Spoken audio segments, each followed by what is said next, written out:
मतलब आप सेट में आके पर्सनल लाइफ नहीं सोच सकते हो, आप घर में छोड़ कर आइए, बिकॉज आपने पैसा लिया है, आपके साथ 100 लोगों का टाइम चल रहा है, तो ह्विंग्स एंड फैंसी की कोई जगह नहीं है। खुद का कितना रोल लगता है अपनी सक्सेस में और कितना लक फैक्टर, क्योंकि लक फैक्टर की बहुत बात होती है specially when it's about Bollywood industry. आपको मालूम है कि आपके अंदर काबिलियत है, अगर आप अपने काबिलियत में डाउट करना शुरू कर देंगे तो फिर वो डाउट कभी कभार प्रीडोमिनेंट भी हो जाता है। 2-3 बार एक ऐसा हुआ है कि कोई कैरेक्टर प्ले करने के लिए दिया गया, बाद में पता चला कि वो कैरेक्टर मुझे मुझे क्यों नहीं मिला, क्योंकि they didn't want a dark guy for this character. आपके साथ ऐसे मोमेंट्स आए जहां आपको अपने टैलेंट पर या अपने आप पर डाउट होने लगा कि शायद मेरे को नहीं मिलेगा? आपका करियर वो होना चाहिए जिसमें आप अच्छे हो। There are lot of actors, उसको कोई काम मिल सकता था लेकिन उनको नहीं मिला, आपको मिला। कि मुझे कैसे रिजेक्ट कर दिया, मैं तो मैं हूँ, मैं तो मैं ये जो मैंपन है ना, ये मैंपन बहुत एक्टरों में आपको उनके परफॉर्मेंस में भी दिखता है। It's life, it's not end of the life. आपको खुद को पता चल जाना चाहिए कि आपको क्या करना चाहिए, क्या life. You are the best shrink for yourself always. Every problems are unique. सब की जिंदगी में प्रॉब्लम है और सबकी जिंदगी में वो प्रॉब्लम बहुत यूनिक है।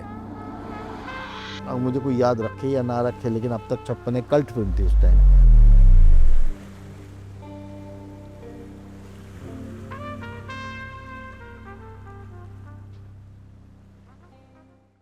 आज हमारे साथ हैं दिव्येंदु भट्टाचार्य जी, जो कि एक बहुत ही पॉपुलर, टैलेंटेड, इंटेंस परफॉर्मेंसेस देने वाले एक्टर हैं and it's my honour to speak to him today. आज हम इनसे इनकी लाइफ की जर्नी और इनकी लाइफ की जर्नी से हम अपनी लाइफ की जर्नी के बारे में क्या सीख सकते हैं, उस बारे में कॉन्वर्सेशन करेंगे। तो चलिए मिलते हैं दिव्येंदु भट्टाचार्य जी से on the journey with in podcast.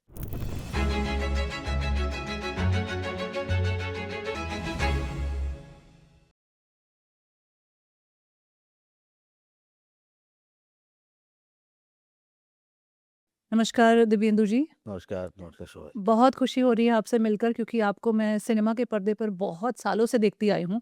आपकी ग्रोथ एज एन एक्टर, इतने डिफरेंट डिफरेंट कैरेक्टर्स आपने किए हैं और इतने इतने इंटेंस परफॉर्मेंसेस दिए हैं। Black Friday, Monsoon Wedding, DevD और अनदेखी।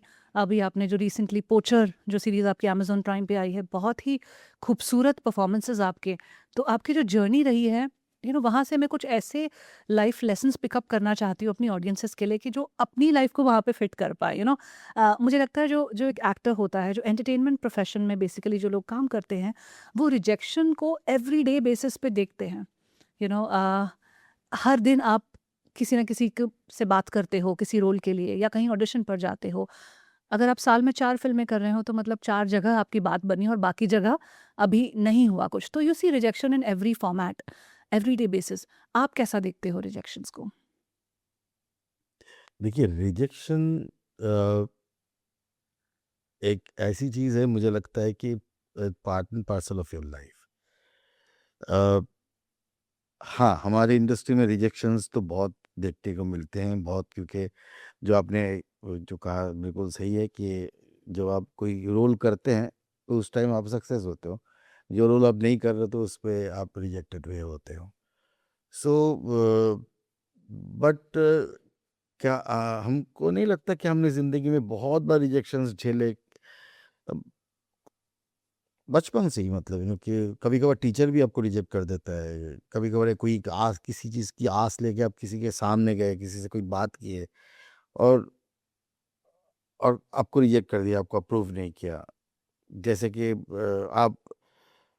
आप जब कोई कुछ नहीं होते थे, मतलब जब आप मतलब बचपन की बात है या फिर जब जवानी की बात है, जब आप स्टूडेंट वूडेंट होते हो, कहीं किसी ऑफिस में जा रहे हैं, आपको चौकीदार भी रिजेक्ट कर देता है, नहीं नहीं नहीं नहीं जा सकते, अरे नहीं जा सकते। फिर आप बोलोगे आपको जाना है, चलो छोड़ो, यू नो। तो तो वो जो एडजस्टमेंट है, वो भी एक तरीके का रिजेक्शन है। मतलब लाइफ में वैसे रिजेक्शंस बहुत आते हैं, बहुत। तो मुझे लगता है कि रिजेक्शन की एक आदत लोगों को ना हर एक सेक्टर में बचपन से मिलते रहते हैं।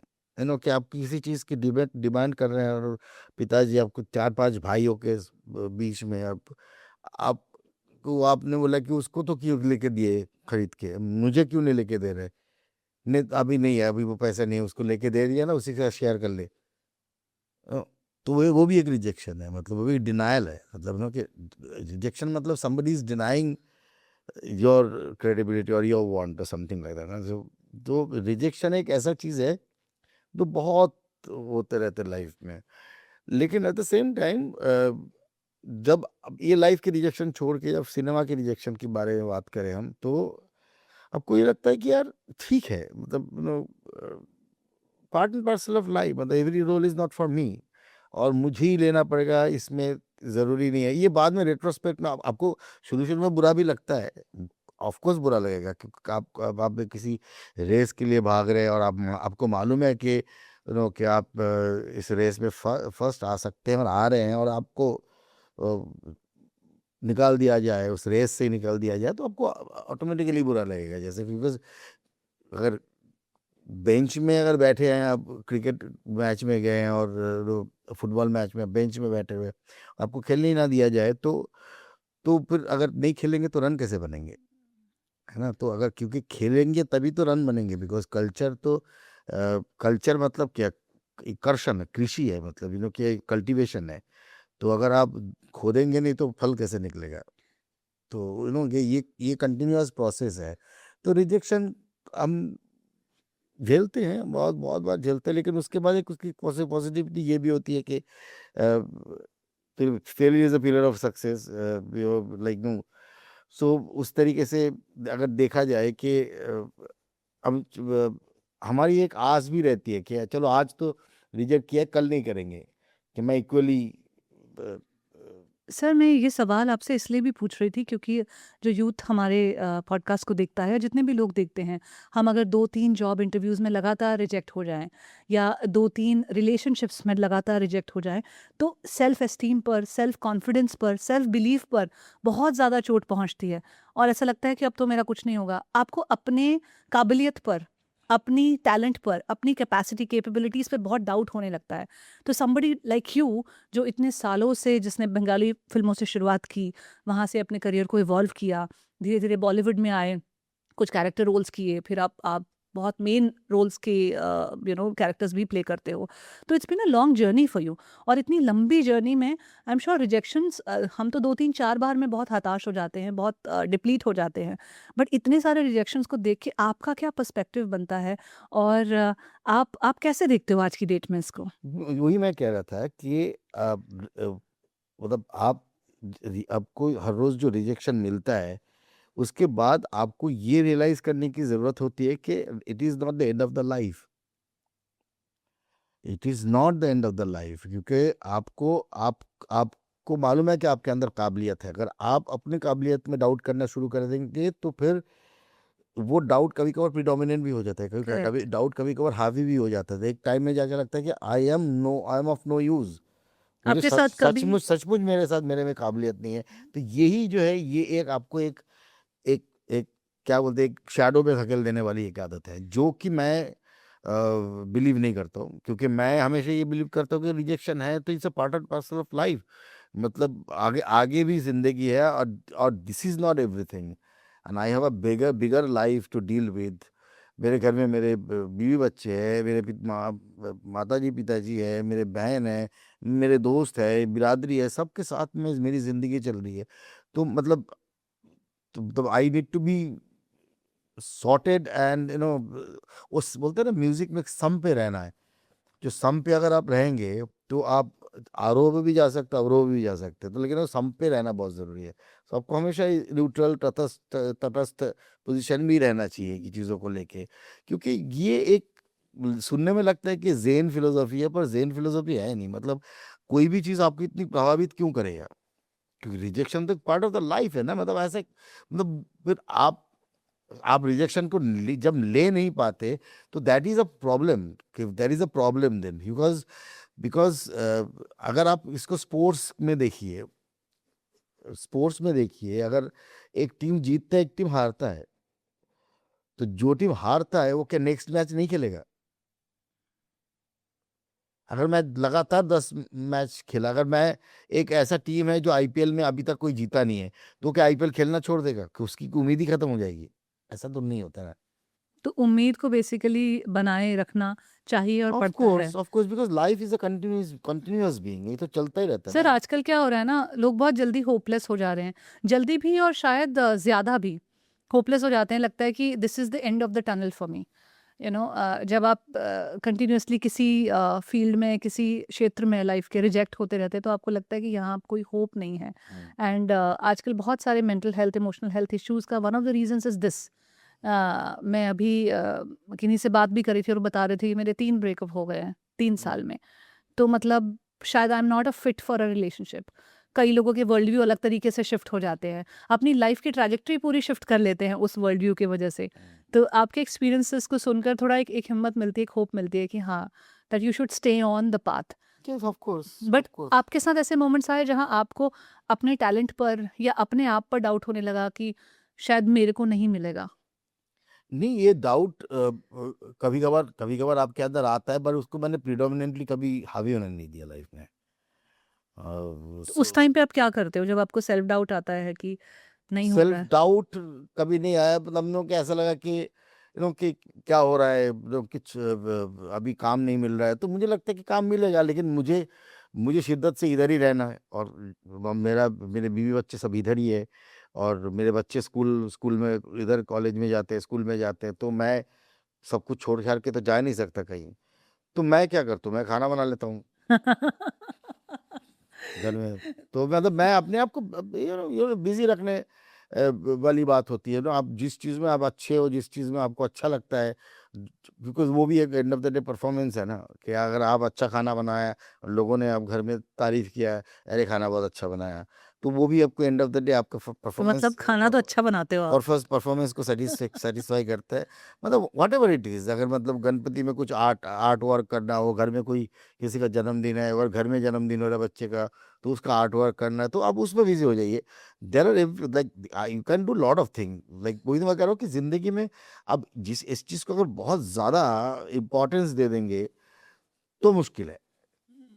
इम्पोर्टेंस वाली बात है कि आप हम अपने आप को जब बहुत ज्यादा इम्पोर्टेंस देना शुरू कर देते हैं, खुद को बहुत इंपॉर्टेंस देना शुरू कर, मुझे कैसे रिजेक्ट कर दिया, मैं तो मैं हूं, मैं तो मैं, ये जो मैंपन है ना, ये मैंपन बहुत एक्टरों में आपको आपको उनके परफॉर्मेंस में भी दिखता है कि मैं उनको हर एक कैरेक्टर में डालिए, आप वही करना शुरू कर देते हैं, क्योंकि वो उनका मैं है। और ये मैंपन से ही निकलना बहुत ज़रूरी है ज़िंदगी में, बिकॉज ज़िंदगी में एक अंडरस्टैंडिंग की बहुत ज़रूरी है, जो हमारे एक्टिंग में भी बोलता है, यू इज़ वेरी इंपॉर्टेंट। कि अगर आप जैसे कि इतना मैं हो जाता है कि दूसरे के डायलॉग भी नहीं सुनते कभी कभार, खुद वाह! के डायलॉग भी रह जाते, खुद के डायलॉग भी रह जाते, मतलब आप स्क्रिप्ट पढ़ना शुरू करते तो सबसे पहले अंडरलाइन करके खुद के डायलॉग्स पढ़ते, तो they don't even realise the what the other person is saying. मतलब कन्वर्सेशन डायलॉग्स का, इससे डियालॉग, सो डायलॉग कैसे बनेगा, तो इस दोनों आदमी है ना, तो वो कुछ बोल रहा है, उसके जवाब में आप कुछ बोल रहे हैं, तो ये कंटिन्यूअस प्रोसेस है, तो आप उसके लाइन ही आपको नहीं पता, तो आप तो लोग इतना मैं में फंसा हुआ है कि आप इतना अपने आप को इम्पोर्टेंस दिया हुआ है, तो वो सारी चीजें उसी से आता है। मतलब आप किसी के साथ मिसबिहेव करना, रिजेक्शन को एडजस्ट ना कर पाना, क्योंकि वो मैंपन से ही तो आता है ego. Correct. And ego is the negative thing, it's not self respect, it's ego. It's like मैं, वहां से ईगो आया हुआ है, तो ईगो हर्ट हो जाता है। तो ईगो हर्ट हो जाने से आप थोड़ा डिसबैलेंस भी हो जाते हैं। मुझे आपकी बात बहुत अच्छी लगी कि अगर एक एरिया ऑफ लाइफ में अभी आपको वो डिज़ायर्ड रिजल्ट्स नहीं मिल रहे हैं या आपको फ़ील हो रहा है कि अभी चीज़ें नहीं बन पा रही हैं वहाँ पर, तो आप कुछ और कर लो। जैसे आपने कहा मैं कुकिंग कर लेता हूँ, मैं बच्चों के साथ टाइम और क्या स्पेंड कर होता है ना, लेता मैं हूँ। हमेशा एक चीज बिलीव करता हूँ शोभा, कि आपका करियर वो होना चाहिए जिसमें आप अच्छे हो, जिसमें आपको मालूम है कि मैं वेरी गुड स्विमर यार, I am a damn good swimmer, so I need to swim. But suddenly अगर मेरे को एक दिन लगेगा कि यार I am a good swimmer, so I can be a good cricketer also, because both are sports. नहीं, ऐसा नहीं होता है, ऐसा नहीं होता है। तो आप उधर क्रिकेट में अगर आप थोड़ा सा शाइन नहीं कर पा रहे तो आपको लग रहा है कि आपकी ज़िंदगी ख़त्म हुई है। लेकिन आपने कभी स्विमिंग पे ध्यान नहीं दिया जो आप जिसमें आप अच्छे हो, जो आपका नेटिव टैलेंट था। जो आपका नेटिव टैलेंट था। तो aspiration can not be your profession, you know. So अगर अब मैं सिंगर बनना चाहता हूँ, वो कैसे मेरा प्रोफेशन हो सकता है? मैं अच्छा सिंगर हूँ तो ये प्रोफेशन हो सकता है। करेक्ट। लेकिन सर ऐसा भी हमने देखा है कि कुछ लोग अच्छे सिंगर्स होते हैं, अच्छे स्विमर्स भी होते हैं, अच्छा कर लेते हैं अपने फील्ड में, लेकिन उसका क्लियर कट मतलब ये नहीं है कि वो प्रोफेशनल सक्सेस में ट्रांसलेट होगा ही होगा, कि आप पैसे कमाओगे या आपको मूवीज़ मिलेंगी या आपको स्पोर्ट्स में अपॉर्चुनिटी मिलेगी। तो उस सिचुएशन में क्या करें? मतलब there are so many logistics behind it. मतलब हुँ, ठीक है, आप अब अच्छे सिंगर है, टैलेंटेड सिंगर है। नाउ आप लाइक आप किस स्टेज में हैं, आप आप कितना सोलफुली गा सकते हैं, या फिर आप इमिटेशन गा रहे हैं, या फिर खुद के कंपोजिशन गा सकते नहीं। देयर आर लॉट ऑफ फिर बिजनेस आ जाता है मार्केट में। सो वो सारी बहुत सारी चीजें फिर टर्म्स एंड कंडीशंस काम करने लग जाते हैं। बट बेसिक्स तो यही है ना कि you need to be very good singer. हुँ, अपनी आर्ट फॉर्म पे काम करते सो रहना चाहिए। आप अगर अच्छे सिंगर होगा, क्लासिकली ट्रेंड सिंगर होगा, तो आप ठीक है, आप पढ़ा भी सकते हैं, आप सिखा भी सकते हैं। तो मतलब एक plan B, plan C You कुछ can be होना a चाहिए। very good mentor also. हुँ, Yeah, so जब I am an actor sir, जब मुझे मेरे पास काम नहीं होता था, अगर मुझे कोई अगर आके बोले कि आप एक्टर्स ट्रेन करेंगे, मैंने बोला क्यों नहीं करूँगा, ये भी तो मेरा पार्ट ऑफ माई क्राफ्ट है ना, तो बिल्कुल करूँगा। तो मैं एक्टर्स भी ट्रेन कर चुका हूँ, क्योंकि कहीं ना कहीं से I this is my profession. I am not a bank employ कि मेरा पार्ट टाइम एक्टिंग है। मैं फुल टाइम एक्टर हूँ, मतलब I am a trained actor from National school of Drama. तो ऐसा तो नहीं शौकिया है, तो मैं ये बिल्कुल कर सकता हूँ, क्यों नहीं करूँगा? तो मेरा कमाने का, इनकम का जरिया भी तो यही है ना। तो कभी-कभी जो चीज़ आपको सबसे ज़्यादा पसंद है, अगर वहाँ पे कुछ अभी इस वक़्त अपॉर्च्युनिटी नहीं है, तो आप कह रहे हो दूसरी opportunities plan B, plan C भी हो सकते हैं, उसके लिए भी हमें ओपन होना चाहिए। It's life, hmm, it's not end of the life, hmm. It's a continuous. आपको खुद को पता चल जाना चाहिए कि आपको क्या करना चाहिए, क्या life. You are the best best shrink for yourself always. Sir, हम में से कई लोग ना बड़े स्टक होते हैं विद द आइडिया कि मैं तो, जैसा आपने कहा ना, मैं हो जाती है बहुत बड़ी कि मैं तो एक्टर ही बहुत टैलेंटेड हूँ, तो मुझे एक्टिंग ही करनी है, मुझे ऐसा-ऐसा ही करना है। या मैं तो बहुत अच्छी सिंगर हूँ और मेरे पास बहुत सारी एक्सटर्नल वैलिडेशन है जो बताती है कि हाँ, तुम बहुत अच्छी हो। लेकिन अपॉर्च्युनिटीज़ नहीं मिल रहे, तो मैं बहुत सैड हो रही हूँ, डिप्रेस हो रही हूँ कि क्यों नहीं मिल रहा, और उसी में लगी हुई हूँ। लेकिन उसके साथ-साथ दूसरे कुछ चीज़ें करना, जैसे आपने बताया, आप मेंटर भी कर सकते हैं, पढ़ा सकते हैं, सिखा सकते हैं। या कुछ भी कर कुछ और सकते हैं। तरीके से अपने आप को एटलीस्ट थोड़ा फाइनेंशियली कैपेबल रख सकते हैं, अपने आप को बिज़ी रख सकते हैं सबसे ज़्यादा। And still doing the thing that you are interested in. Ji. Validation is very important, like in validation, because everything is byproduct, like your money, fame, सब कुछ बाई प्रोडक्ट्स है। आप आगे कैसे बढ़ते हैं किसी क्राफ्ट में? वैलिडेशन। मतलब कोई अगर आपको आके बोले कि यार you are very good at it यार, डू यू फील गुड, आप कितने पैसे मिले उससे ज्यादा ये है कि मतलब आप मान लीजिए आपको किसी प्रोजेक्ट के लिए 10,000 रुपया मिला, 10,000 रुपया मिला मुझे इस प्रोजेक्ट के लिए, और प्रोजेक्ट खत्म हो जाएगा, nobody said anything to you. किसी ने आके आपके परफॉर्मेंस के बाद बोला नहीं कि यार शोभा यू आर फैंटास्टिक। आप ना चारों तरफ देखते रह जाएंगे, आप कोई आके तो बोले, सबको बोल रहे हैं, मुझे नहीं बोल रहा है। दैट पॉइंट ऑफ टाइम वो 10,000 रुपये आपके लिए इतनी बेमानी लगेगी, तो आपको पता चल जाएगा कि यू वैलिडेशन इज एवरीथिंग।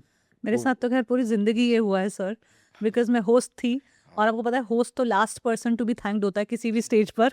उस स्टेज पर आकर सब लोगों को थैंक यू किया जाता है, सब स्पीकर्स का, सब किसी का, बट या होस्ट तो लास्ट पर्सन होता है। तो I very well relate to what you are saying. Yes yes, तो वैलिडेशन इज एवरीथिंग।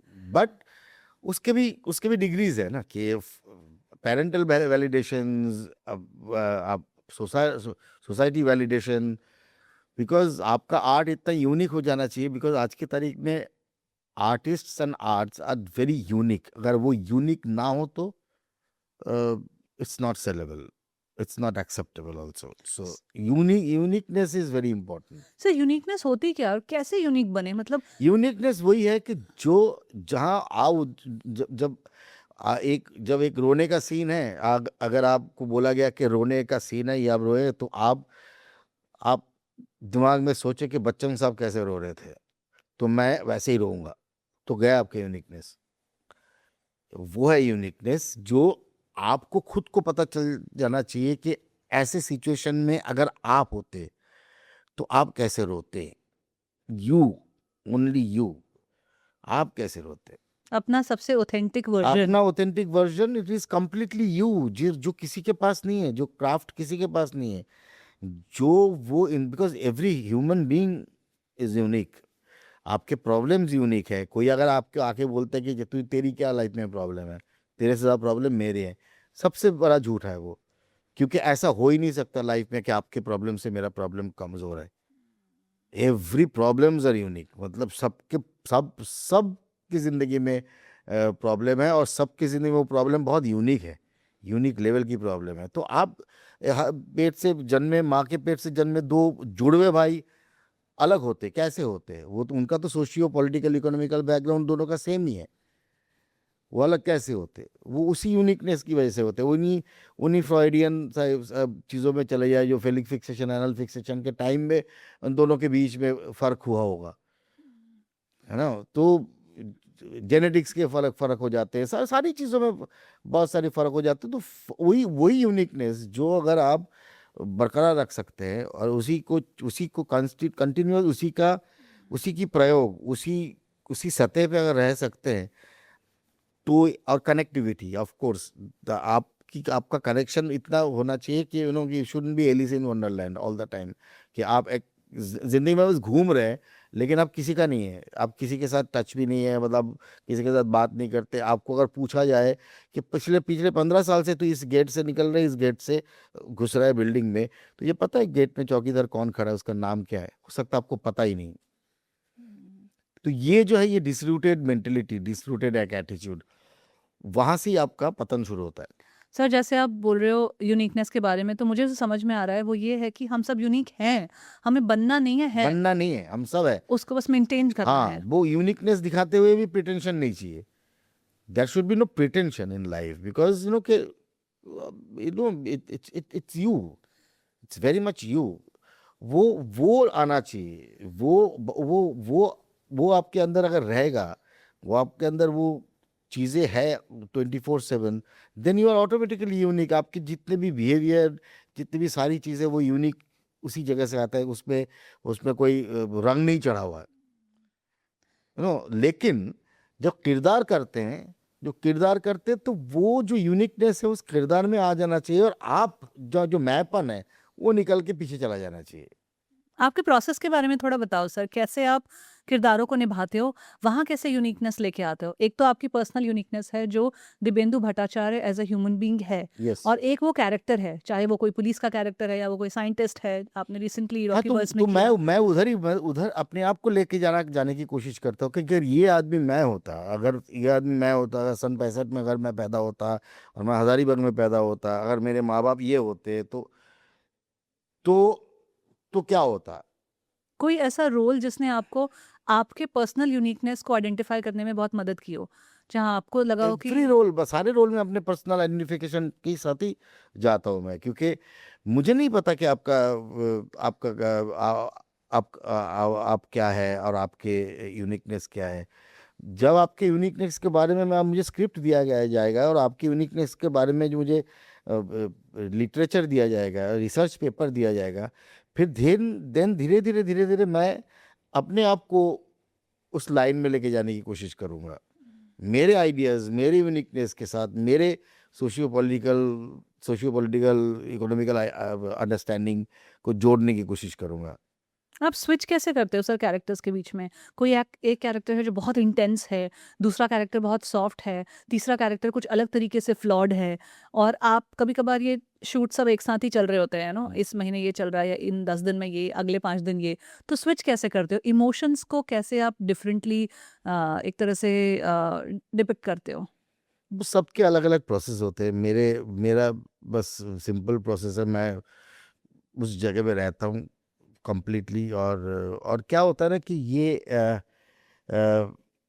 करने की भी एक प्रैक्टिस हो जाती है आपकी। जैसे कि आपको अगर एक कोई सिंगर हो, उसको गाना दिया जाए, वो सरगम से तो शुरू करता नहीं है ना, क्योंकि उसकी तो ऑलरेडी एक जगह की तो प्रैक्टिस, एक जगह तक तो वो हासिल कर ही चुका है, उसके आगे जो उस चीज़ को लेके जाता है।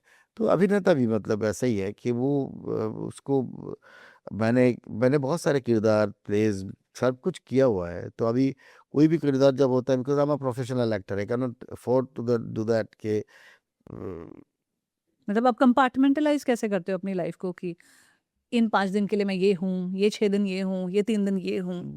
उतना भी नहीं, मैं तो आधे घंटे में कंपार्टमेंटलाइज कर सकता हूँ। मतलब इन कि चलो ये अभी 9 to 5 मुझे ये शूट करना है, उसके बाद मेरे को और एक शूट में जाना है, तो डिफरेंट शूट है, तो वो वहाँ इतना कंफर्टेबल हो जाता हूँ मैं। कभी कभार बहुत टफ होता है, कभी कभार मैं वही पूछ रही हूँ आपसे, क्या प्रोसेस रहता है आपका? कैसे हम अपने आप को डिसोसिएट करें एक सिचुएशन से? क्योंकि हम लोगों के साथ आपकी एक्टिंग जर्नी शायद हम में से बहुत सारे लोगों की जर्नी ना हो, लेकिन ये कंपार्टमेंटलाइज करने का टैलेंट हर किसी को अपनी अपनी लाइफ में चाहिए। क्योंकि हम लाइफ के एक एरिया में बहुत प्रॉब्लम फेस कर रहे हैं, लेकिन फिर हम घर आते हैं तो घर का एक अलग माहौल होता है, लेकिन हम वही चीज़ घर में भी लेके आ जाते हैं और पूरा सब कुछ डिस्टर्ब कर देते हैं, है ना? We are not able to put things in different या कंपार्टमेंट्स। हाउ कैन वी जितना डू आप दैट? अपने चीज़ों को डिटैच कर पाते हैं, जो उतना ही अच्छा रहता है। जैसे कि इसीलिए मैं कि मैं कभी भी बोलता हूँ कि मुझे, मैं मॉनिटर्स इसलिए नहीं देखता हूँ काम करते समय, ताकि मुझे अ, ये ना पता चल जाए कि मैं क्या गलत कर रहा हूँ, क्या सही कर रहा हूँ। मैं सिर्फ एक आदमी की बात सुन के काम करता हूँ, वो डायरेक्टर। अगर वो हैप्पी है, अगर उसने संतुष्टि है उसके पास, उसने बोला कि यार you done, it's good, moving on, then I move on.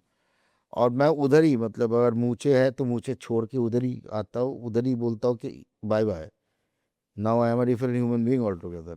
तो वो ये प्रैक्टिस है, ये एक्चुअली ये कंप्लीट प्रैक्टिस है, ये मतलब ये सालों साल करते करते ये आदत सी बन चुकी है सर, अभी। आपके साथ ऐसा होता है कि आप बहुत इंटेंस रोल कर रहे हो, फ्लॉड कैरेक्टर कर रहे हो और उसके कुछ इतने डेप्थ में आप चले गए हो कि घर जाके भी आप उस कैरेक्टर से नहीं निकल पा रहे हो, या फिर आपका घर में भी बिहेवियर कुछ वैसा सा हुआ है? कभी ऐसा होता है? नहीं नहीं, होता है? कभी नहीं होता है। और ऐसा कभी होता है उल्टा कि घर पे कुछ सिचुएशन चल रही है और वो आपके काम में रिफ्लेक्ट हो रही है कि you are not able to focus, बिल्कुल अलग कर पाते हो आप? बिल नहीं कर होना ही नहीं चाहिए, इसलिए that is why I always tell people that के we are in such kind of art form, it's very complex and borrowed. So the life, real or the basic life should be very simple. So वहाँ अगर complexities पैदा हो जाए, तो फिर आपका mind अगर प्री ऑक्यूपाइड हो जाएगा, तो फिर then you not be able to do anything there, right. तो इसलिए मैं लाइफ, मेरा लाइफ भी बहुत सिंपल मैं सर, रखता आप ना हूँ। बहुत ईज़ी साउंड करा रहे हो उसको, लेकिन इतना ईज़ी है नहीं ये। मतलब आपने ये क्राफ्ट को मास्टर कर लिया है, so it is sounding very natural and very easy, लेकिन majority of people struggle with this कि अगर ऑफ़िस में कुछ अच्छा नहीं हो रहा है, तो घर पे वो रिफ्लेक्ट करता है, घर पे नहीं बैलेंस कर पाते हैं, और अगर घर में अच्छा नहीं है, तो नेक्स्ट डे ऑफ़िस के सब लोगों को पता होता है कि आज ये बीवी से लड़ के आया है, आज कुछ प्रॉब्लम करके आया है। You know, all those things are very common ये नहीं, इश्यूज़। ये ये तो है। मतलब मान लीजिए कि आप, ऑफ कोर्स, मतलब नो कि आपको आप लाइक आप घर से निकले बाहर और आप ऑफिस आए और आपको सुबह से पेट दर्द हो रहा है, जिसके दर्द की वजह से आप कंसंट्रेट नहीं कर पा रहे, वो आपको मूड में झलकेगा ही। आपके सर में दर्द होगा तो आप, वो आपको झलकेगा ही, यार यार क्या हो गया, तू you are not in yourself today, यार बहुत सुबह से दर्द हो रहा है, सर बता फटा जा रहा है, मैं पता नहीं क्या। तो ये जो सारी चीजें हैं, ये ऑर्गेनिक है, ये ऑर्गेनिक है, इससे आप बच नहीं सकते। लेकिन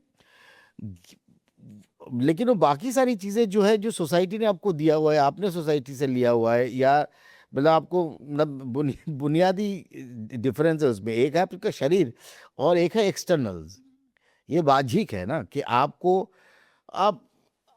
आपको किसने बोला था शेयर मार्केट में इन्वेस्ट करने के लिए? आपने शेयर मार्केट में इन्वेस्ट किया, आपका क्रैश कर गया, तो उसके लिए मैं आई am not responsible.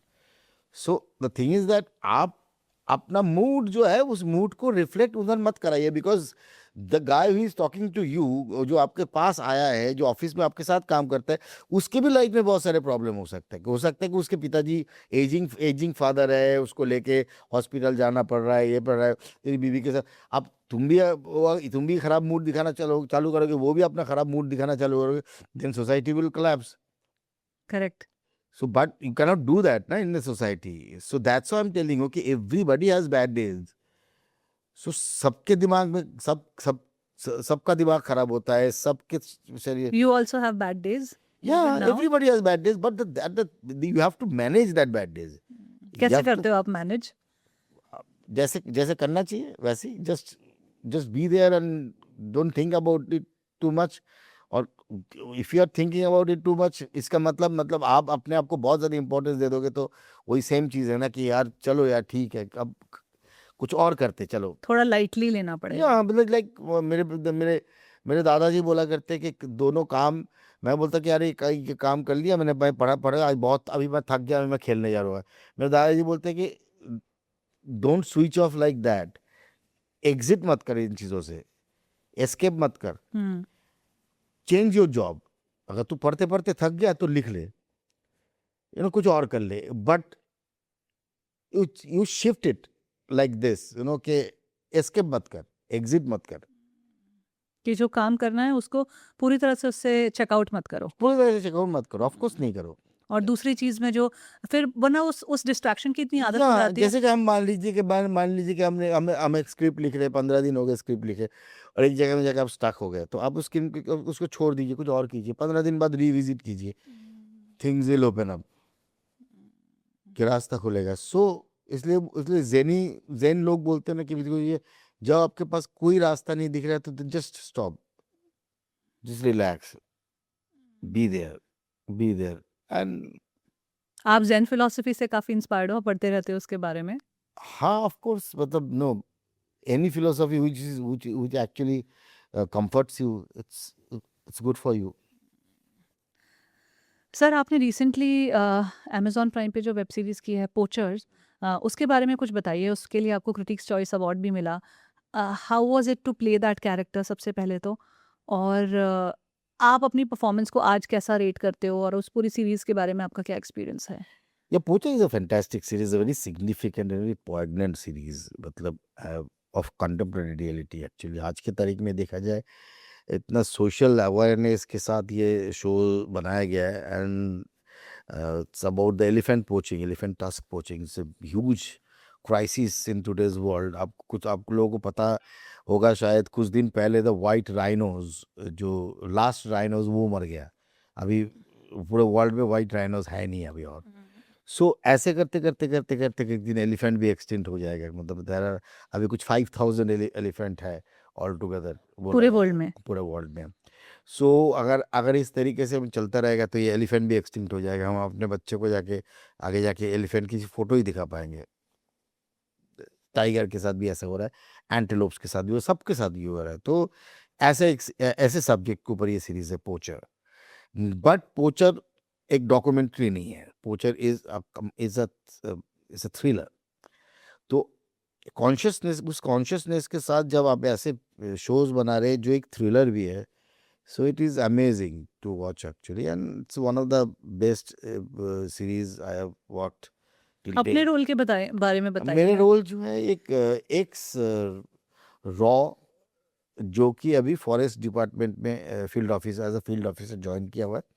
And it's a real life story and real life characters. So तो वो एक कैरेक्टर है कि इसमें मल्टी लेयर्ड कैरेक्टर्स है. इसमें तीन चार कैरेक्टर्स है, जो कि लोग मैं फील्ड ऑफिसर हूँ, मेरे अंडर में एक लड़की है जो क्रैक करती है, जो निमिषा साजन, वो भी मल्टी लेयर्ड कैरेक्टर है. Fantastic, brilliantly done. एंड रोशन, वो भी मल्टी लेयर्ड कैरेक्टर, वो अपना एनिमल वेलफेयर ट्रस्ट पे, वर्ल्ड वाइल्ड लाइफ ट्रस्ट पे काम करता है, वो मल्टी लेयर्ड कैरेक्टर है. सो ये पिक्चर कैरेक्टर्स है. कन्नी है जो एक फॉरेस्ट ऑफिसर होती है. सारे मल्टी लेयर्ड कैरेक्टर्स अगर देखा जाए, कि बिकॉज मतलब उस एनिमल टास्क पोचिंग के, एलिफेंट टास्क पोचिंग के साथ उनके पर्सनल लाइफ में क्या चल रहा है, वो ये क्रूसेड में क्या चल रहा है, ये सब अच्छी तरीके से. तो it's like beautifully done, and Richie is of course a fantastic craftsman is the master of the ship, and yeah, good team, thanks to Mukesh चावड़ा, उसने इतना अच्छा एक रोल दे दिया था मुझे, ऑफर किया था, तो and everybody is like whole unit is so fantastic, so yeah so yeah I love my character in Poacher, in पोचा, एंड पोचा, जिसके लिए आपको अवार्ड भी मिला और जी जी जी जी, सीरीज को भी अवार्ड मिला है, सीरीज को भी इंटरनेशनल award मिला है। प्लेटफॉर्म पर भी मिला है, या एमीज या में भी कुछ ना अवार्ड के लिए अभी तो, नॉमिनेशन हुआ है। हाँ आई डोंट नो, मतलब that hmm, is, I don't know, हाँ, काफ़ी बात की जा रही है उसके बारे में। हम्म, सर, आपने मॉनसून वेडिंग से लेकर ब्लैक फ्राइडे, देवडी, अनदेखी, बहुत सारे मूवीज़ में थिएटर भी काफ़ी किया, मूवीज़ भी किए, वेब सीरीज़ भी किए। Out of all the formats आपको कौन सा फॉर्मेट सबसे ज़्यादा पसंद है, और आपको क्या लगता है कि जिसमें आपका बेस्ट पोटेंशियल, ट्रू पोटेंशियल निकल के आता है, बेस्ट ऑडियंस कनेक्शन बनता है? नहीं सारे, see as an actor I am not a biased with any kind of platform. एक थिएटर एक ऐसी चीज होती है, जब स्टेज में होते हैं तो आपको everything is live and everything is in impromptu, so वो एक्टर और ऑडियंस के साथ एक डायरेक्ट आपका रिश्ता तैयार होता है।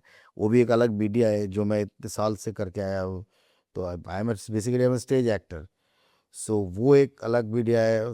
ओटीटी में क्या है, ओटीटी की रीचेबिलिटीज बहुत स्ट्रांग है, घर घर में ओटीटी है, हर अब आदमी के पास उसके सब्सक्रिप्शन है, कभी भी बैठ के देख सकता है, तो वो entertainment is in like no hand right now, so मतलब होम बॉक्स ऑफिस सबके पास है, मतलब सब देख सकते हैं, तो उस तरीके से देखा जाए तो और ऊपर से ओटीटी में एक चीज़ है जो है कि आप लेयर मल्टी लेयर पे काम कर सकते हो।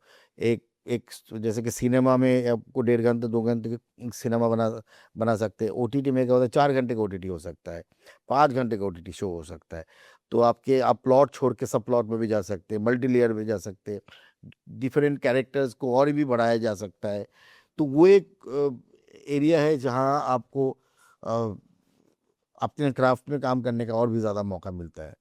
वो और सिनेमा जो है, सिनेमा में एकदम वापस है, सिनेमा है, जब आप हॉल में जाके वो जो 70 mm पे स्क्रीन में जब अपने आप को देखते हैं, तो that is a different ball game all together.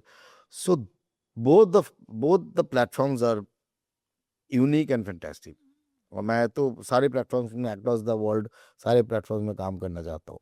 आपको एक्सप्लोरेशन का, सेल्फ एक्सप्लोरेशन का मौका मिलता है डिफरेंट तरीकों से in all of these platforms. या सेल्फ, मतलब ओटीटी का सेल्फ एक्सप्लोरेशन कम्प्लीटली अलग है, कि आप नुआंसेस पे काम कर सकते हो, क्योंकि आपके पास डिटेल में ज़्यादा जा डिटेल सकते हो, में ज़्यादा जा क्योंकि सकते टाइम हो, फ्रेम का फंक्शन कंस्ट्रेंट का, नहीं है या कि 1.5 घंटे में मूवी ख़त्म करनी है, 2 घंटे में ख़त्म एग्जैक्टली करनी ही एग्जैक्टली। करनी है आप। और लेकिन अपना सिनेमा इम्पैक्ट बहुत खतरनाक है, because of the larger than life images, and theatre is completely self introspect, self exploration, मतलब आप कितना ज़्यादा ऑडियंस के साथ सिंक्रोनाइज करके, it is almost like you are like we are conducting an orchestra, correct. Yeah so it's like everything is synchronised, आप हंस रहे हैं तो ऑडियंस हंस रहे हैं, तो आपको उधर ही रिएक्शन मिल रहा है, ऐसा नहीं है कि बाद में रिएक्शन मिल रहे हैं। सर, एक्टिंग एक ऐसा प्रोफेशन है जिसमें आपको, मुझे लगता है, 100% इन द मोमेंट रहना ही पड़ता है, तो ही आप अपना बेस्ट दे पाओगे, which is yes true for every other profession. Yes लेकिन मुझे लगता है काफ़ी प्रोफेशंस में आप बैक ऑफ द माइंड पे कुछ और चल रहा है, तब भी आप काम कर सकते हो। लेट्स से अगर आप कंप्यूटर पे काम कर रहे हो, you can still have something playing on your mind from your personal aspect या कुछ भी, बट एक्टिंग में आप वो नॉइज़ को नहीं एंटरटेन कर सकते हो, नहीं कर अदरवाइज़ नहीं हो सकते, जैसे पाएगा। Mind and body synchronization is very important. तो सर, आपके लेकिन जो अपने पर्सनल इश्यूज होते हैं, या कुछ भी चीज़ें जो आपके माइंड में चलती रहती है बैक ऑफ द माइंड, चाहे वो अपनी सेल्फ टॉक है, नेगेटिव भी हो सकती है, पॉजिटिव भी हो सकती है, उसको कंप्लीटली साइलेंस करके 100% meditation in that present moment कैसे आप पाते हो? आप जितने प्रोफेशनल होगे उतना ही आप कर सके ये चीज़ कर पाते हो। मतलब इसमें प्रोफेशनल टैलेंट और स्किल के साथ साथ पर्सनली आप कैसे इंसान हो, उसका क्या रोल है, नहीं, मतलब हाउ आप डू यू काइंड ऑफ मैं बैलेंस? मैं इस चीज़ को इतनी सटीक तरीके से एडजस्ट कर सकता हूँ कि you can not afford that, मतलब आप सेट में आके पर्सनल लाइफ नहीं सोच सकते हो, आप घर में छोड़ कर आइए, बिकॉज आपने पैसा लिया है, आपके साथ 100 लोगों का टाइम चल रहा है, तो ह्यूइंस एंड फैंसी की कोई जगह नहीं है। सॉरी टू से दैट, मैं मतलब मैं इस तरीके से बोल रहा हूँ क्योंकि मैं कि आपकी पर्सनल लाइफ में क्या हो रहा है, यू नो, कि because it's a show must go on situation. Correct. So हमारे लाइफ में इतनी ज़्यादा इन सब चीज़ों की गुंजाइश, इन सब चीज़ों की अ, अहमियत इतनी ज़्यादा है नहीं, होती नहीं है, मैं नहीं देता. क्योंकि मैं I also lost my mom when I was shooting in Turkey. तो मैं छोड़ के अगर आ जाता, शूट छोड़ के आ जाता, तो प्रोडक्शन हाउस को बहुत लॉस होता, बहुत नुकसान होता. तो मैं नहीं कर सकता. और मतलब आ भी नहीं पाया because that time it was Covid time, international border was closed. So but show must go on. नहीं, उस दिन आप रोइए, कुछ भी करिए, सब कुछ हुआ आपके साथ, उस शाम को जाके आपको शूट करना है बिकॉज यू इन टर्की. आपको हर रोज का प्रोडक्शन कॉस्ट लग रहा है. Show must go on because it's like. और आपको आप ऑफ कोर्स आप you are in grief, you are in you're in grief like hell because your mom has passed away. It's an eternal void. It's have already been created in your life. But then you are an actor. You're a professional actor. You've taken money from somebody and they've invested the whole thing. ऐसे अब कैसे, वो बहुत important जगह है, वो सारी चीजें हैं. तो ये आपको, ये जेन और कुछ भी हो, ये आपको मानना पड़ेगा. That is completely professionalism. The show must go on का जो एक बहुत पॉपुलर फ्रेज़ है हमारी इंडस्ट्री में, जो भी लोग स्टेज करते हैं, मैं अभी इतने सालों से 18 सालों से स्टेज कर रही हूँ, तो मुझे पता है the show must go on का मतलब क्या होता है. शायद बाहर वाले लोग, एंड यू आर फॉर्चुनेट कि आपकी वाइफ भी एक एक्टर हैं और आपके घर में उस तरह का माहौल है, लेकिन कई बार बाहर वाले लोग आपकी सिचुएशन को नहीं समझ पाते कि आप इस शादी को क्यों नहीं अटेंड कर सकते, आप पर्सनल इशू को क्यों नहीं अटेंड कर सकते हो, तो क्या हो गया, एक दिन अगर ब्रेक ले लिया. But this is not like that. This is a very different space. if you are committed, it's all about commitment and priorities. आपने काम को प्रायोरिटाइज किया, उस पे आप कमिटेड हो गए. तो अगर जिस दिन ये कमिट, अगर उसको आप छोड़ सकते हो, if you have an assistant कि चल आज मैं नहीं कर पा रही हूँ, तो प्रोड्यूसर ने बोला कि ठीक है, but can she able to handle it, बोले, तो ये एडजस्टमेंट वगैरह होता रहता है, वो उसमें भी कोई टेंशन नहीं है. बट एक्टर्स का कोई हेल्पिंग हैंड नहीं होता है ना. आपका कोई मतलब इमीडिएट रिप्लेसमेंट नहीं है. हेल्पिंग हैंड नहीं होता ना, बिकॉज बाकी एक कोई भी कैमरा डिपार्टमेंट में कैमरामैन चला गया, डीओपी चला गया, कुछ दूसरा आ हुआ जाएगा. तो दूसरा डीओपी आ गया, कोई आगे का काम उसने कर लिया, कोई एडी चेंज हो सकता है, एडिटर चेंज हो सकता है, हर कोई चेंज हो सकता है. बट एक्टर्स, उसका रिप्लेसमेंट कहाँ से होगा. करेक्ट. तो the show must go on की जो एक फीलिंग है वो बहुत इंटेंसली आपके अंदर इनग्रेव हो जाती है by the virtue of the profession that you are in. Yes. तो वो जो आप जैसे लोग हैं, जो स्टेज करते हैं, जिन्होंने शोज़ किए हैं, जो टीवी करते हैं, एक्टिंग करते हैं, उनको पता है इस फीलिंग के बारे में. लेकिन बहुत सारे लोग जो इस एपिसोड को देख रहे हैं, शायद they are not able to relate to this aspect. कहीं ना कहीं उन्हें पता है कि इस लेवल का प्रोफेशनलिज्म लाना ज़रूरी भी है, लेकिन कहीं ना कहीं हम जरूरी, लाइटली ले हाँ, लेते हैं मतलब चीज़ों को. वो आ ही जाना चाहिए आपके अंदर. वो मतलब उसका और कोई चारा ही नहीं है. नहीं तो फिर हर एक चीज़ में एक्सक्यूज है. मेरा सर दर्द हो रहा, आज नहीं काम कर पाऊंगा, ऐसा कर सकते हैं हम. एक सेट पे गए और जाके बोले कि 100 लोग खड़े हुए हैं, आपका 9 to 9 कॉल टाइम है और शिफ्ट है, और 9 बजे जाके आप बोल रहे हैं कि नहीं अभी मैं शूटिंग नहीं कर सकता, मैं 12 बजे तक शूटिंग करना शुरू करूँगा, अब मेरा सर दर्द हो रहा है. नहीं हो सकता ये सब. और एक तो सर आपका जैसे आपने कहा ना पर्सनल कमिटमेंट है, पहला स्टेप आप अपनी पर्सनल कमिटमेंट से लेते हो, लेकिन जब आप जेन्युइनली एक कमिटेड इंसान होते हो तो मुझे लगता है कुछ पावर्स भी साथ में मिल जाती हैं to help you sail through that day. मैंने अपने पर्सनल एक्सपीरियंस में देखा है. एक बार मैं एक शो होस्ट करने जा रही थी, एंड जो सीढ़ियाँ होती है ना जो स्टेज की तरफ लेके जाती है, वो आयरन बार वाले जो स्टेप्स होते हैं, वो उनमें गैप होता है बीच में. तो मैंने कोई पतली हील पहनी हुई थी और मैं स्टेज पे चढ़ रही थी. तो क्लियर कॉम पे मैसेज आया कि 30 seconds for you to be on stand by. मैं खड़ी हो गई स्टेज से नीचे. स्टेज काफ़ी ऊंचा था, 5-6 स्टेप्स थे उस पर चढ़ने के लिए. तो फिर उन्होंने कहा कि जाइए अब स्टेज पर जाना है आपको, गो इन 10 9 8 7. तो मैं ऊपर चढ़ रही थी, तो एकदम से वो उसके बीच में मेरा सैंडल फंस गया और पैर मुड़ गया और मैं एकदम गिरी. But immediately I had to like, वो इंस्टिंक्टिवली आपको आता है कि अब मैं रुक नहीं सकती, क्योंकि वहाँ टाइमर 5 सेकंड 4 सेकंड 3 2 और 1 पे मुझे ऊपर होना है स्टेज के. फटाफट उठ के गया. आपको दर्द भी हो रहा है. एक पहला स्टेप तो आप अपनी कमिटमेंट से लेते हो, लेकिन फिर मुझे लगता है कुछ ना कुछ ऐसा मैजिकल होता है उस ऑरा में, उस स्पेस में, उस कमिटमेंट के साथ, that you are able to sail through. और उसके बाद जब आपने शो खत्म करके देखा तो पैर इतना सूज गया था क्योंकि वो पूरा एंकल ट्विस्ट हो गया एंड ऑल ऑफ दैट। तो आई एम श्योर ऐसे सिचुएशंस आपने भी मतलब this feeling you can relate to, क्योंकि आप अपने पर्सनल कमिटमेंट से एक लेवल पे पुल करते हो and then something else aligns to help you get through the day. Yes of course 100%, ये तो होता ही रहता है। जैसे कि अगर मान लीजिएगा आपको सीन में भागना है और उस दिन आपके पैर में इतनी खतरनाक गंदी तरीके से मोच आई हुई है कि मैं बहुत बार हुआ है मेरे को। रिसेंटली एक शो कर रहा था अनदेखी। अनदेखी में पहाड़ों में मुझे भागना था क्योंकि चेस सीक्वेंस था और उससे ठीक पहले मेरा पैर मुड़ गया था और मैं चल नहीं पा रहा था। लेकिन मैं चुपचाप बैठा होता था तो मैं सिर्फ अपने आप को सेव करता था शॉट में मैं भाग पाऊँ। एटलीस्ट वो जो 2 सेकंड, जो 3 सेकंड, 2-3 सेकंड का जो शॉट है उसमें जो भागना है वो इतना जेन्युइन होना चाहिए, उसमें ये ना लगे कि मैं लंगड़ा रहा हूँ और मुझे चोट लगी हुई है। क्योंकि अगर चोट लगती तो मैं पहले, अगर वो किसी शॉट में अगर वो एस्टेब्लिश होता तो मैं चलो उस लंगड़ापन को इसको इनकॉर्पोरेट कर लेता है। लेकिन ये बिल्कुल फ्रेश सीक्वेंस है जिसमें मैं बिल्कुल भाग रहा हूँ, आराम से भाग रहा हूँ और विदाउट एनी फ्लॉज भाग रहा हूँ। तो उस सीन में मैं सिर्फ बैठे बैठे अपने आप को तैयार करता था कि बस वो शॉट हो जाए, वो शॉट हो जाए। तो that is called commitment.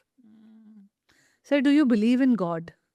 Do you believe in some power that helps you with yes, all this that you do? Yes, always there with me, with everyone. Uh, Sir, you have done so many movies, इतने सारे fantastic characters आपने निभाए हैं। सबसे ज़्यादा favourite आपका personal favourite character कौन है? इस तरीके से बोलना बहुत मुश्किल है। सारे कैरेक्टर्स मुझे बहुत अच्छे आई नो लगते हैं। बहुत जैसे लगाव होता है क्योंकि आपने इतनी मेहनत से और इतने से हाँ, निपट सारे चुके होते कैरेक्टर्स, हैं, मतलब बहुत सारे कैरेक्टर्स तो हैं। कोई एक कैरेक्टर पिक करना जैसे हो तो? पोचर का कैरेक्टर मेरा बहुत फेवरेट कैरेक्टर है। जमतारा का विश्वा पाठक मेरा बहुत फेवरेट कैरेक्टर है। रॉकेट बॉयज का रजा। रजा मेहंदी बहुत मेरा फेवरेट कैरेक्टर है। सो अनदेखी का कैरेक्टर काफ़ी फेवरेट। तो जो कैरेक्टर्स आप ऑडियंस को कनेक्ट कर चुका है वो कैरेक्टर्स तो अच्छा है ही, मतलब वो तो मज़ा आता ही है। महारानी में भी अ, अपना मार्टिनिक का कैरेक्टर जो है वो भी बहुत अच्छा लगता है। इनफैक्ट रे एंथोलॉजी में बहुत छोटा सा एक कैरेक्टर था, बहुरूपिया करके एक शॉर्ट स्टोरी में, पीर बाबा का कैरेक्टर है। वो इतना सक्सेसफुल हुआ, वो इतना लोगों को पसंद आ गया, तो वो भी अच्छा लगता है। तो जो ऑडियंस को कनेक्ट करे वो अच्छा लगता है, जो ऑडियंस को ना कनेक्ट करे उसमें भी वो भी अच्छा इसलिए लगता है कि मैंने शिद्दत से वो काम किया है। अब बाकी तो everything is in the public domain. एक बार रिलीज हो जाए तो आप थोड़ी ना जाके किसी को बोल सकते कि सर, आपने बहुत सारे अलग सीनियर एक्टर्स के साथ भी काम किया है। कुछ एक्टर्स एनएसडी से ही रहे हैं, कुछ एक्टर्स कमर्शियल एक्टर्स हैं जो बहुत बड़ी सक्सेस हैं। आपको किनके साथ काम करके सबसे ज़्यादा अच्छा लगता है? Tell us something about the ecosystem जिन लोगों के साथ आप काम करते हो। सबके साथ अच्छा लगता है। जो एक्टर्स आपके साथ अच्छी तरीके से काम करते हैं, जो एक्टर्स को एक्टर्स की तरह होते हैं, मतलब जो अ, जिसके साथ एक गिव एंड टेक बन सकता है, बन जाता है, एक रिलेशन रिश्ता बनता है, जो जो मैं से बाहर है। तो ऐसे एक्टर के साथ काम करने में बड़ा मजा आता है। लेकिन जिनके अंदर मैं ही मैं, तो उनसे कभी कभार ऐसे एक्टरों को तो मैं फ्रैंकली स्पीकिंग मैं फर्नीचर जैसे ट्रीट करता हूँ, क्योंकि मुझे मालूम है कि उनसे कुछ मिलेगा ही नहीं। तो मैं जो वो करते हैं उनको करने देता हूँ, और मैं जो उनके साथ करना है, मतलब किसी भी तरीके से उस सीन को निकालने के लिए जो करना है वो मैं करके निकल जाता हूँ। तो मैं उस चीज़ पे कितने तवज्जो भी नहीं देता हूँ, तो मैं डिस्टर्ब भी नहीं होता उन चीज़ों में। जैसे आपने नसीरुद्दीन शाह साहब के साथ काम किया है। अरे नसीर नसीर सर के साथ मैंने काम, मतलब एक फिल्म में हम लोग एक साथ थे। और हाँ, अभी रिसेंटली जो मानसून वेडिंग में थे वो मेरे साथ, मतलब मैं उनके साथ था इनफैक्ट। और रिएक्शन, हम लोग रिएक्ट कभी नहीं किए उस फिल्म में। हाँ, इस फिल्म में रिएक्ट किया हमने IC-814 में। तो वो लास्ट में रिलीज आई IC-814, उसमें हम रिएक्ट किए। और वो मेरे टीचर भी थे नसीर सर। वो क्लास, हम लोग जो थर्ड ईयर में थे नेशनल स्कूल ऑफ ड्रामा में, वो पढ़ाने आते हैं। तो उनके साथ काम करना तो लेजेंड के साथ, टीचर के साथ काम क्या कुछ करना, ऐसा सीखने को मिलता है जब एक ऐसे लेजेंडरी एक्टर के साथ आप काम करते हो? सीखने, हाँ, सीखने का तो हमेशा मिलते हैं, मन का है, वो तो मतलब वो तो खुद चलता फिरता इंस्टीट्यूशन है। बाकी ऐसा कुछ नहीं है, मतलब वो थोड़ा-सा एक ये तो रहता ही है कि यार सर बट सर ओवरवेल्म भी होते हो क्या आप कभी ऐसे लोगों के साथ हाँ, काम करते हो? ओवरवेलमिंग हो जाता है कभी-कभार, but the thing at the same time मतलब जब मैं वही मतलब जब मैं फर्स्ट फ़िल्म किया था विक्रम भट्ट के साथ एतवार, तो I worked with Amitabh Bachchan, so तो but I had to work with him, मतलब और आप तब नए-नए थे। बिल्कुल new film, the first film in like Bombay जो मुझे कास्ट किया गया था। तो उनके साथ मेरा hand to hand fight sequence भी था एतवार में अमिताभ बच्चन के साथ, बच्चन साहब के साथ। तो मैं लोगों को यही बोलता था कि मैं मतलब मैं प्रतीक्षा के सामने खड़ा होने के लिए नहीं आया, मैं उनके साथ काम करने आया हूँ। और जो आपने किया अभी? जो मैंने काम किया उनके साथ, लेजेंड है, तो एक ओवरवेलमिंग तो होता ही है ना, एक मतलब ऐसे बड़े व्यक्तित्व से आपको सामने खड़े हो जाना उनके स्पेशली साथ। जब आप बिल्कुल नए हो तब तो और भी आप ज़्यादा। बिल्कुल नए हो और आप बिलीव करते हैं ना, आप ऐसी चीज़ों में, ऐसी चीज़ों से ही आप तो बड़े हुए हैं, इन्हीं चीज़ों को आप ये आपका धरोहर है, मतलब कि आप जब जो बच्चे होते थे, मतलब कलकत्ता में जब स्टूडेंट्स होते थे, हॉल के सामने खड़े होके जो आप लार्जर देन लाइफ पोस्टर देखते हैं, किसी भी कोई भी सिनेमा हॉल में जाते थे आप, पहले पहले स्टील्स के स्टोरी बोर्ड्स होते थे हॉल के अंदर, आप पता नहीं आपने देखा होगा नहीं। मैंने तो नहीं देखा। पहले पहले स्टील्स के स्टोरी बोर्ड्स होते थे, मतलब आप किसी हॉल में घुसे, अभी जो फिल्म रिलीज हुई है वो तो है, जो आने वाले फिल्म है उसके ऑलरेडी स्टील्स लग जाते थे, सीन्स दिखते थे आपको, एक पूरा एक बहुत बड़ा काफी बड़ा वॉल होता था, उस वॉल में पूरे स्टील्स लगे होते थे, उसमें देखते थे, उसमें देख के कहानी समझने की कोशिश करते थे, इस फिल्म में क्या होगा, इस फिल्म में क्या है, इस फिल्म में क्या है। तो उस टाइम इतना ज़्यादा ट्रेलर वेलर, इतना ज़्यादा प्रमोशन का टाइम होता नहीं था, सारे सिंगल स्क्रीन होते थे। तो नो लेटर जब अपनी क्लास 10 9 10th में सैटरडे को हाफ हाफ डे होता था, तो होते ही भाग के चले जाते थे सिनेमा हॉल जाके, जो कोई शो मिलता था देखते थे, कभी कभार रिजेक्ट कर देते, रिजेक्शन वहाँ भी रिजेक्शन हाँ। के कहे कितने एज का है, तू कितने एज का है, अब, मैं 18 साल का हूँ, 15 साल का बच्चा 18 बोल रहा है करके घुसने थे, सीधा पकड़ लेते थे, कान पकड़ के निकल देते थे। तो आपको आपको वो वॉचमैन भी निकाल रहे हैं कान पकड़ के, रिजेक्शन के लेवल देखिए सिनेमा हॉल में, तो क्या फर्क पड़ता था। आपको खुद का कितना रोल लगता है अपनी सक्सेस में और कितना लक फैक्टर, क्योंकि लक फैक्टर की बहुत बात होती है specially when it's about Bollywood industry. तो बहुत लोग ऐसा भी बोलते हैं किस्मत से मिल गया, लक से मिल गया। तो personal creation, personal designing of your life versus luck factor, कैसे आप देखते हो इसे? Luck is destiny, we are all destiny's child, we are all destiny's child. मतलब आप आपको लगता है आपको कुछ किस्मत से मिला है? अब भी सब कुछ किस्मत है, everything is destiny, everything is luck, everything हर कोई चीज आपको उधर होना चाहिए, अगर आप उधर नहीं हो तो फिर आपके लिए वो लक काम नहीं करता, you have to be there. आप बिलीव करते हो लक के या ऑफ कोर्स, कॉन्सेप्ट में? Destiny, everything is luck. मतलब you are not one of those actors कि मेरी मेरी मेहनत है, मैंने किया, मैंने वो किया, मैंने नहीं ये नहीं नहीं नहीं, किया। मेहनत तो है ही, मेहनत तो है ही, मैं तो काम कर रहा हूँ, काम तो मैं ही कर रहा हूँ, मेहनत तो है मतलब, लेकिन वो जो काम मिलना है वो तो लक है, वो तो लक है ना वो, मतलब ऐसा तो नहीं है कि आप ही वो काम कर सकते, there are lot of actors, उसको कोई काम मिल सकता था लेकिन उनको नहीं मिला, आपको मिला। तो ये ग्रेटिट्यूड अगर आपके अंदर नहीं है तो फिर तो खत्म है किस्सा। आप ग्रैटिट्यूड के बारे में बात करते हो, ज़ेन फिलॉसफी के बारे में बात करते हो। तो आपकी लाइफ में ग्रैटिट्यूड का क्या रोल है? आप मतलब एवरीडे बेसिस पे प्रैक्टिस करते हो? प्रैक्टिस नहीं है, मतलब आपको ग्रेटिट्यूड देना आना चाहिए आपको लाइफ में, you should be like no, should be humble. एक है जो है कि आपको पता होना चाहिए अ, कि सबके पास ऊपर वाले ने सबके निवाले पे खाना रखा है, तो सबको खाना दिया हुआ है। So you just need to be able, you आपको इतनी काबिल होना पड़ेगा कि वो खाना आप खा सके और हैंडल कर पाए उस चीज़ को, और दूसरे के थाली में झाँकने का नौबत ना आए। अब इतने सालों से इतने सारे डिफरेंट किरदार प्ले कर रहे हो और आपका बहुत कंपटीशन भी देखा है। आपके जो नेशनल स्कूल ऑफ ड्रामा या फिर अदर एक्टर्स जो हैं, उनको भी कई सारे डिफरेंट रोल्स करते हुए देखा है।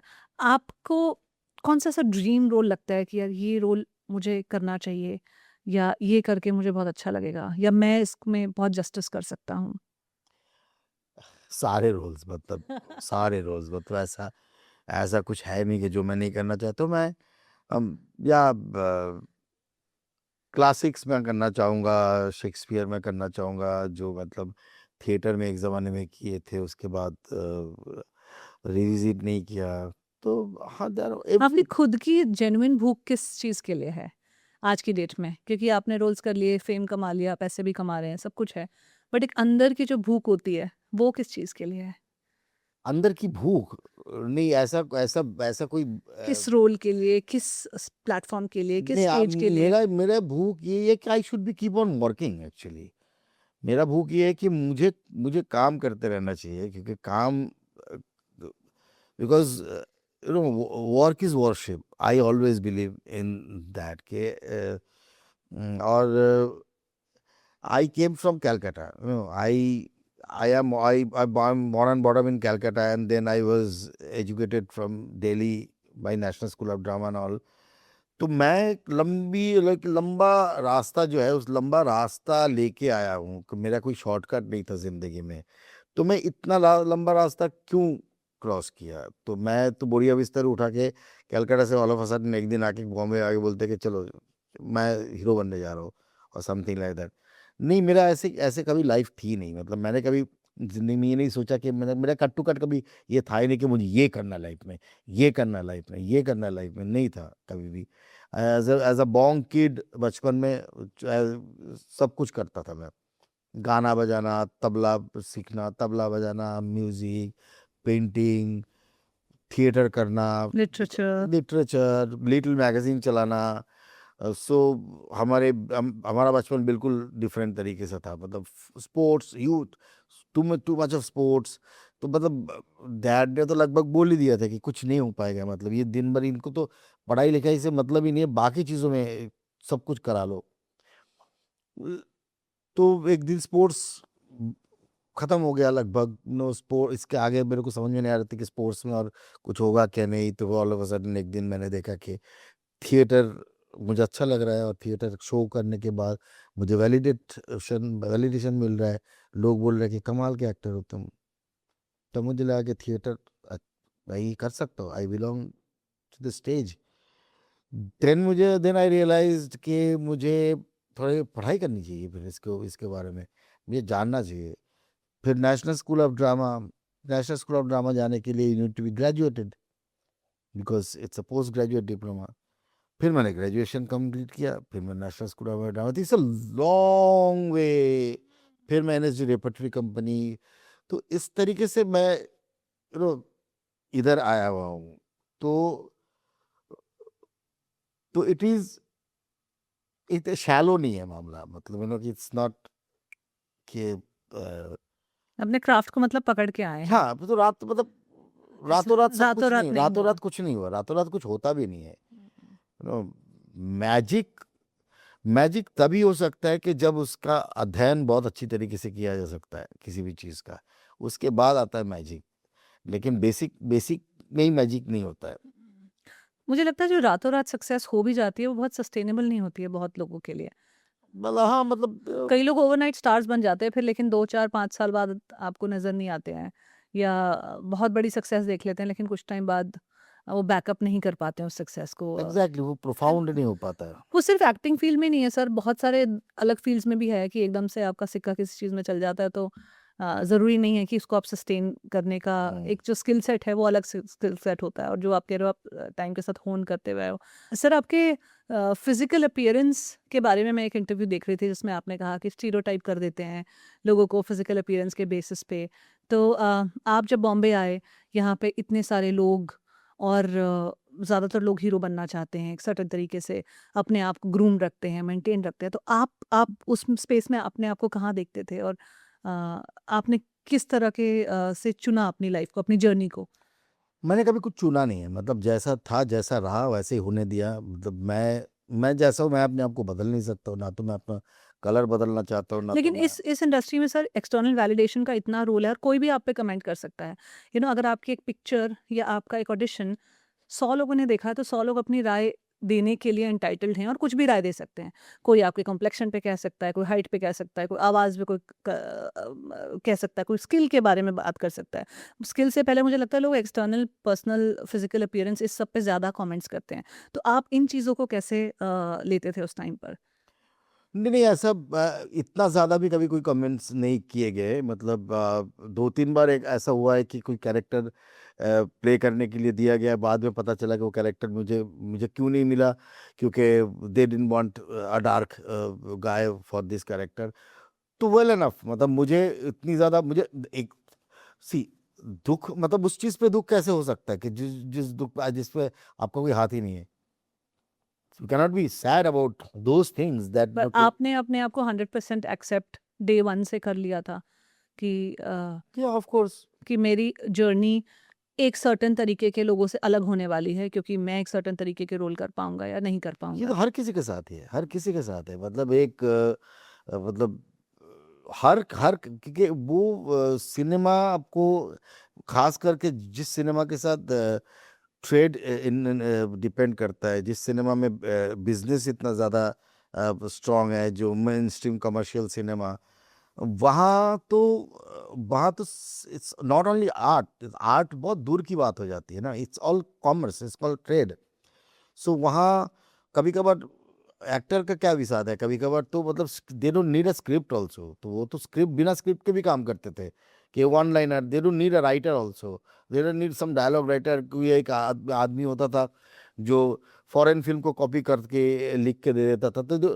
तो तो आप वहाँ अब क्या कह रहे हैं कि आपको एक्टर्स उनको ज़रूरत है और समथिंग लाइक दैट।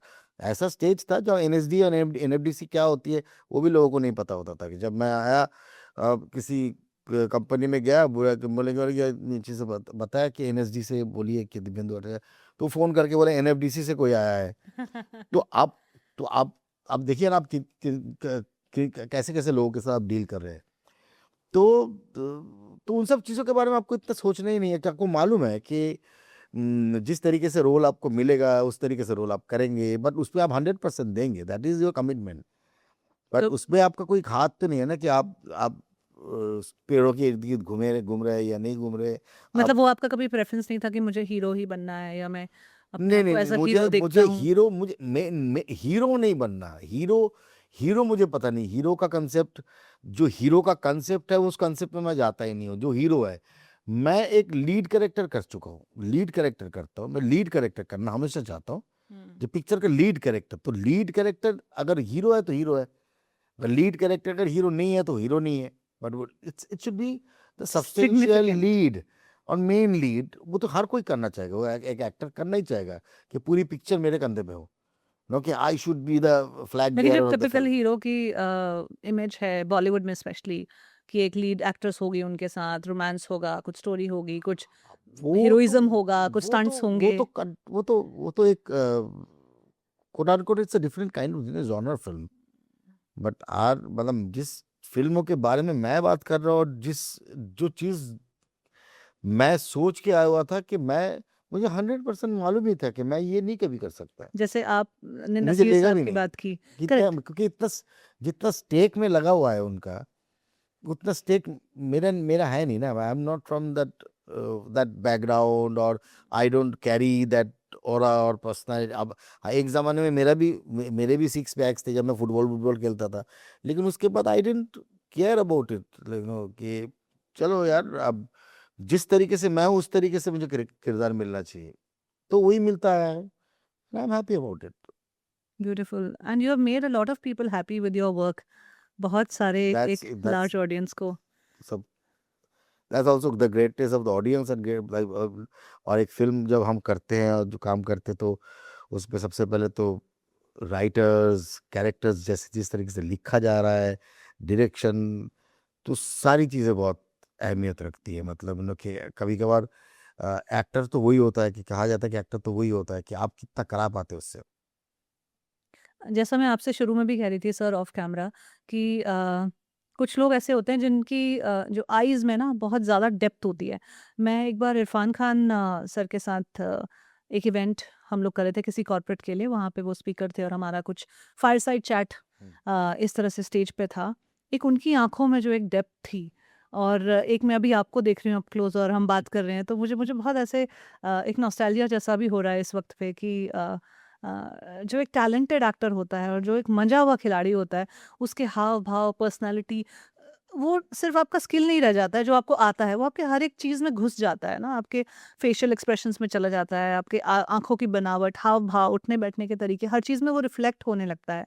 अ, बहुत ही अच्छा लगा सर आपसे बात करके, हमने काफ़ी सारी इंटरेस्टिंग बातें की। हमने इतने हेवी नोट पे एपिसोड शुरू किया, सीधा रिजेक्शन के साथ जो कि मुझे अब लग रहा है शायद कहीं बीच में होना चाहिए था टॉपिक, लेकिन उस टाइम पे मेरे दिमाग में सिर्फ वही एक चीज़ आ रही थी क्योंकि मुझसे पहले भी कुछ बात कर रहे थे। अब इसको क्लोज़र की तरफ ले जाते हुए मैं अपने सभी गेस्ट से एक सवाल पूछती हूँ, वो है उनकी सफलता की परिभाषा, उनकी सक्सेस की डेफ़िनेशन। आज दिव्येंदु भट्टाचार्य जो कि 25 साल से इंडस्ट्री में काम कर रहा है, जिसके पहले के कुछ और एक्सपीरियंसेस रहे और बहुत सारे अप्स एंड डाउन्स देखे, फेलियर, सक्सेस सब कुछ देखा।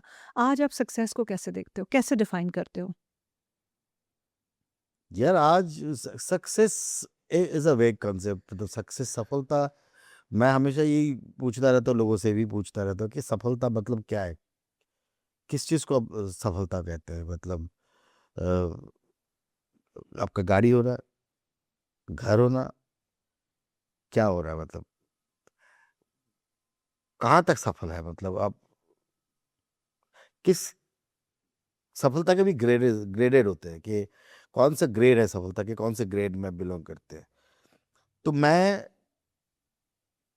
मुझे समझ में नहीं आता कि सफल मैं कब हूँ क्या। तो मुझे सफलता यही लगता है कि अगर मैं सबको लेके आज के तारीख में अगर चल सकता हूँ, सब अगर मेरे साथ हो, जो लोग पहले भी थे आज भी है, तो मैं सफल हूँ। तो और जो ऑफ कोर्स आगे भी रहे मेरे साथ, तो मैं सफल हूँ। तो मतलब relationships, it's friendships, very very important. Family. Family very important. आपको लगता है कि फैमिली कहीं न कहीं आपको बहुत ग्राउंडेड रखती है, कहीं न कहीं आपको आपकी रियलिटी से टच में रखती है, यस जितना भी आप यस, उड़ के आते हो बाहर से, बिल्कुल दे बिल्कुल। Put you on the ground. Exactly, always. और मेरी फैमिली तो और भी मतलब खींच के उतार देते हैं मुझे। लेकिन सर अगर आप एक एक्टर हो तो मुझे लगता है ऐसे लोग चाहिए भी आपको क्योंकि आपकी हवा इतनी ज़्यादा हो जाती है, बिल्कुल, यू मेरी नो। वैसे भी मेरी हवा उतनी ज़्यादा होती भी नहीं है। बाहर भी मेरी हवा टाइट रहती है, घर में तो और भी हवा टाइट रहती है। नहीं लेकिन इतना एक्सटर्नल वैलिडेशन मिलने से कुछ ना कुछ मैं डेवलप तो होने लग जाती है। पहले मुझे जब मैं छोटी थी मुझे अपने घर वालों से बड़ी बड़ी रंजिश होती थी कि सब लोग मुझे इतनी तारीफ़ करते हैं, इतने अच्छे-अच्छे मुझे इवेंट्स मिलते हैं, मैं इतनी कंट्रीज़ में होके आ गई हूँ और मैं कहाँ से आई हूँ? मैं कोई भी नहीं हूँ, राइट? कोई बैकग्राउंड नहीं, कुछ नहीं। तो मुझे लगता था ये लोग मुझे क्यों नहीं कुछ बोलते कभी? मेरे फादर, मेरी मदर ये कुछ कभी अच्छा क्यों नहीं बोलते हैं? और मेरे कज़िन्स जो बिलो एवरेज कर रहे हैं उनके पेरेंट्स 24 घंटे उनकी जब भी बात होगी, हुँ, पता है उसने ये किया and I used to feel कि मेरे माँ-बाप ऐसे क्यों नहीं हैं? मुझे बड़ी रंजिश होती थी। लेकिन आज जाके इस उम्र के इस पड़ाव पे समझ में आता है कि कितना ज़रूरी था वो ग्राउंडेड रहना भी। नहीं तो हम भी फिर कहीं न कहीं मुझे लगता है उड़ जाते और बहुत लोगों को मैंने सफल होते हुए देखा है, बहुत लोगों को खुद को बर्बाद करते हुए भी देखा है, करियर्स को डिमोलिश होते हुए देखा है। तो मैं अब वो चीज़ का अहमियत समझ पाती हूँ जो आप कह रहे हो ना। बिल्कुल। वो एक एक उम्र के बाद ही वो एक्सपीरियंसेस, वो तजुर्बे और वो विज़डम आती है। एंड आई होप कि आज इस एपिसोड को जो बहुत लोग देख रहे हैं, आपकी जर्नी के थ्रू बहुत सारी विज़डम, बहुत सारी पर्सपेक्टिव्स सीखने को मिले हों।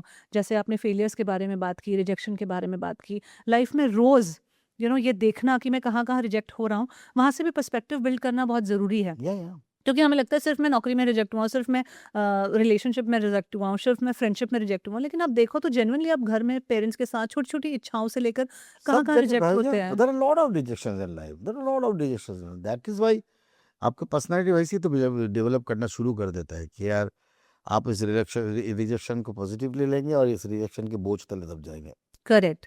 तो वो एक इम्पॉर्टेंट लेसन मुझे लगता है आपके एक्सपीरियंसेस के थ्रू लोगों को यहाँ सुनने को मिला, जानने को मिला। और जेन्युइनली लोग अगर एक रिजेक्शन को लेके बहुत अभी डाउन फील कर रहे हैं लाइफ में, आई होप वो अपनी लाइफ में और देख पाएँ कि ज़्यादातर जो आपकी लाइफ की जर्नी रही है, जहाँ आप बहुत खुश भी थे, that was also made up of a lot of rejections and failures, जब है ना? सो वो आपको लीड कर रही हैं कहीं न कहीं एक अच्छे मोमेंट की तरफ। वो एक भरोसा और वो दिलासा ये एपिसोड आई एम श्योर बहुत सारे लोगों को देगा।